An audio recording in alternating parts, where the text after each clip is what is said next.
Hello বন্ধুরা, তোমাদের সামনে চলে আসলাম। আজকে তোমাদের সামনে একটা রেসিপি নিয়ে এসেছি কই মাছের। তা কই মাছের রেসিপি আমি কি বানাবো তোমাদের সঙ্গে শেয়ার করছি। আমি আজকে কই মৌরি বানাবো।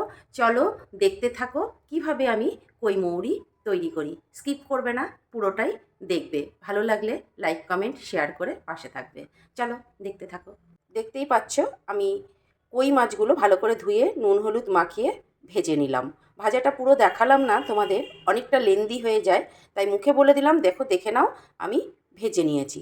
চলো এবার কিভাবে করব, কি কি লাগবে তোমাদের সঙ্গে শেয়ার করছি। এই দেখো আমি কই মৌরি তৈরি করতে গেলে কি কি লাগবে।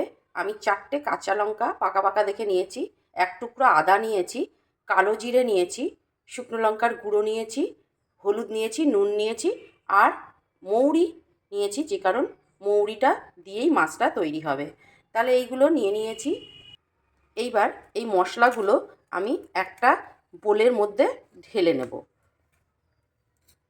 এইগুলো একে একে আমি এরকম করে করে ঢেলে নেব।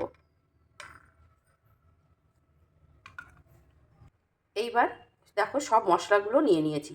এর মধ্যে এবার জল দেব, দিয়ে ভালো করে এটাকে গুলিয়ে নেব। একটা সুন্দর পেস্ট তৈরি করব। করে 5 মিনিট রেখে দেবো মশলাগুলো নরম হওয়ার জন্য। কড়াইতে দেখো মাছ ভাজার তেলটা রয়েছে, আর একটু তেল দিয়ে দিলাম, কারণ তেলটা একটু বেশি দিলে খেতে ভালো লাগে। আমার তেল গরম হয়ে গেছে, বুঝতেই পারছো। আমি এখানে একটা শুকনো লঙ্কা দিলাম আর একটু কালো জিরে দেবো। এটা ভাজা ভাজা করে নেব। তেলটা দেখতেই পাচ্ছ অনেকটাই তেল দেওয়া হয়েছে। এইবার আমি যে এই যে পেস্ট করে রেখেছি, এই পেস্টটা আমি দিয়ে দেব তেলের মধ্যে। দিয়ে এর মধ্যে নুন হলুদ সবই দিয়ে দিয়েছি, দেখতেই পেরেছো। এটাকে আমি ভালো করে কষাবো, যতক্ষণ না এর গা থেকে তেল বেরোচ্ছে ততক্ষণ আমি এটাকে কষিয়ে যাব। এই দেখো কষানোটা হয়েছে, তেলটা দেখো অনেকটা ভেসে উঠেছে। আমি এই কালারটা ঠিক রাখার জন্য এবং স্বাদটা অ্যাডজাস্ট করার জন্য আমি একটুখানি চিনি দিয়ে দিলাম। তোমরা চিনি না দিলে স্কিপ করতে পারো। আর এর মধ্যে দিয়ে দেবো এই যে লঙ্কাগুলো দিয়ে আরেকটু ভালো করে কষিয়ে নেবো। তেলটা যখন গা থেকে ছেড়ে যাবে তখন আমার নেক্সট পদ্ধতিগুলো চালু করব। বুঝতেই পারছো, একটু মশলাটাকে একটু সিমে দিয়ে এটাকে কষাতে হবে কিন্তু বন্ধুরা। যত কষাবে এই মশলা দিয়ে একটা সুন্দর গন্ধ বেরোবে আর তত টেস্ট হবে। আমার মশলা কষানো হয়ে গেছে।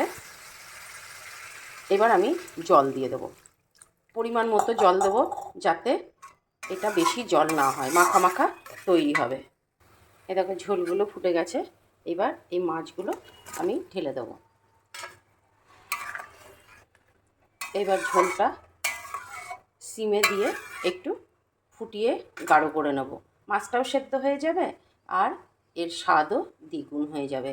কেমন লাগলো ভিডিওটা অবশ্যই কমেন্ট লাইক করে জানিও। আর যদি ভালো লাগে একটু শেয়ার করে দিও। কই তেলটা বা মৌরি কইটা যদি তোমরা এইভাবে তৈরি করো, আর মৌরিটা পেটের পক্ষে ভীষণ ভালো। আর এইভাবে মাঝে মাঝে একটু মুখ স্বাদ বদলানোর জন্য এইরকম রেসিপিগুলো সত্যি করা দরকার, ভালো লাগবে। চলো নামানোর সময় দেখাচ্ছি।